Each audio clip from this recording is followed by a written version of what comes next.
साधु की इच्छा। एक गांव में एक साधु रहते थे। वो साधु एक दिन वन में अपनी कुटिया की ओर जा रहे थे। वन में अपनी कुटिया की ओर जाने के लिए उन्हें बाजार में से गुजरना पड़ता, क्योंकि वन जाने का रास्ता बाजार में से ही निकलता था। बाजार में से गुजरते हुए उनकी नज़र आम बेचने वाले पे पड़ गई। आम को देखकर साधु की इच्छा आम खाने की हो गई। साधु ने उस आम को बेचने वाले के पास जाकर आम की कीमत पूछी, लेकिन साधु के पास फिलहाल आम खरीदने के पैसे नहीं थे। उन्होंने अपनी आम खाने की इच्छा को ठुकराते हुए वन में अपनी कुटिया की ओर बढ़ने का फैसला किया। साधु अब वन की ओर जाने लगे।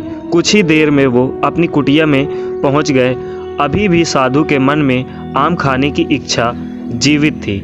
उनको बार बार आम के ही विचार आ रहे थे। आम खाने की इच्छा की वजह से साधु रात भर सो नहीं पाया।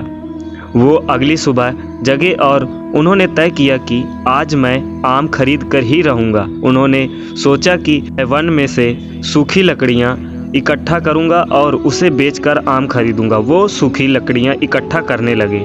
लकड़ियाँ इकट्ठा करने के बाद वे बाजार की तरफ चलने लगे। लकड़ियों का भार ज़्यादा था, इसलिए साधु को चलने में दिक्कत हो रही थी। वो जैसे तैसे करके बड़ी मुश्किल से बाजार पहुँचे। बाजार पहुंचकर उन्होंने लकड़ियां बेच दी और आम खरीद लिए।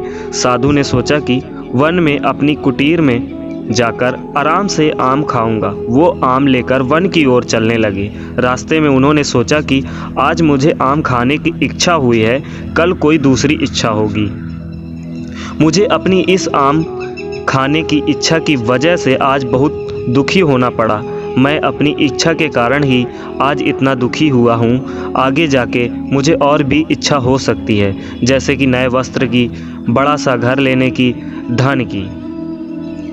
इस तरह से मैं अपनी इच्छा का दास बन जाऊंगा। ऐसे विचार आने से साधु ने ये आम खाने का विचार ही त्याग दिया। रास्ते में एक गरीब आदमी गुजर रहा था। साधु ने सोचा कि मैं ये आम उसे दे दूं और अपनी आम खाने की इच्छा को काबू में कर लूं।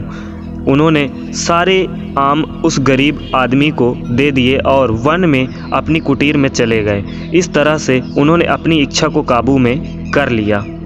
अगर हम अपनी इच्छाओं के आगे हार जाएंगे तो हमें हमेशा के लिए अपनी इच्छा का दास बनना पड़ेगा। हमारा मन चंचल होता है, मन में हमेशा कोई ना कोई इच्छा उत्पन्न होती रहती है और हम भी उन इच्छाओं को पूरा करने के लिए कुछ भी करने के लिए तैयार हो जाते हैं। हमें अपनी इच्छा पूरी करनी चाहिए और उसे पूरा करने के लिए हमसे जो भी होता है वो करना चाहिए, पर दुखी होकर नहीं। हमें सोच कर ही हमारी इच्छा पूरी करने के लिए आगे बढ़ना चाहिए, तभी हमें सफलता मिलती है। हमें कभी भी इच्छाओं का दास नहीं बनना चाहिए, पर हमारी इच्छाओं को अपना दास बनाना चाहिए।